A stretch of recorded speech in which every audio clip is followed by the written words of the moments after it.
Jumlah warga sipil Palestina yang melarikan diri dari zona pertempuran di Gaza Utara meningkat seiring dengan semakin intensifnya serangan udara dan darat Israel di sana. Kantor Koordinasi Urusan Kemanusiaan PBB mengatakan pada Rabu, tanggal 8 November tahun 2023, bahwa sekitar 15.000 orang melarikan diri pada Selasa, dibandingkan dengan 5.000 orang pada Senin dan 2.000 orang pada Minggu. Wilayah utara Gaza yang padat penduduknya, khususnya kota Gaza dan kamp pengungsi perkotaan yang padat di dekatnya, menjadi fokus kampanye Israel untuk menghancurkan Hamas. Hamas merupakan kelompok pejuang yang telah memerintah Gaza selama 16 tahun.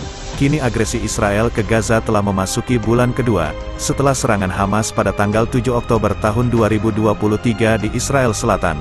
Jumlah warga Palestina yang tewas dalam perang tersebut melebihi 10.500 orang, termasuk lebih dari 4.300 anak-anak. Menurut Kementerian Kesehatan Hamas di Gaza, lebih dari 160 warga Palestina tewas dalam kekerasan dan serangan Israel. Lebih dari 1.400 orang di Israel telah terbunuh.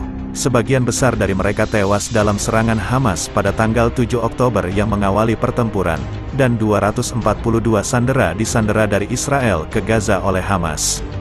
Jubir militer Israel klaim Hamas telah kehilangan kendali di Gaza Utara.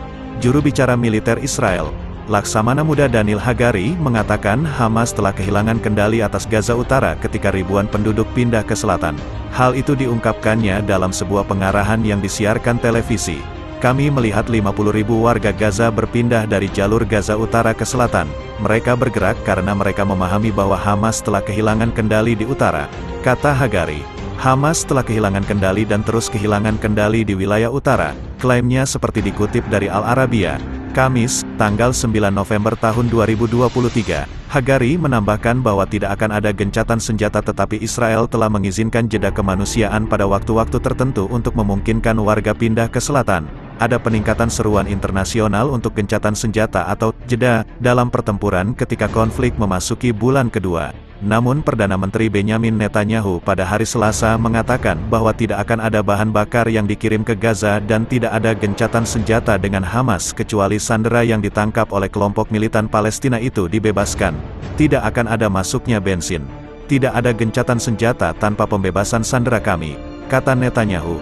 Dia mengatakan militer Israel mengepung kota Gaza dan beroperasi di dalamnya saat mereka melancarkan serangan selama sebulan terhadap Hamas. Perang Israel-Hamas dimulai pada tanggal 7 Oktober ketika pejuang dari kelompok milisi keluar dari jalur Gaza dan masuk ke Israel Selatan. Menurut Israel, militan Hamas membunuh sekitar 1.400 orang, sebagian besar warga sipil, dan menyandera lebih dari 240 orang. Ini merupakan serangan terburuk terhadap negara Zionis itu sejak didirikan pada tahun 1948. Sebagai tanggapan, Israel melancarkan serangan mematikan terhadap Gaza, daerah kantong Palestina yang dikuasai Hamas, yang merupakan rumah bagi sekitar 2,4 juta orang. Kementerian Kesehatan Palestina mengatakan lebih dari 10.300 orang, sebagian besar warga sipil, tewas akibat serangan Israel.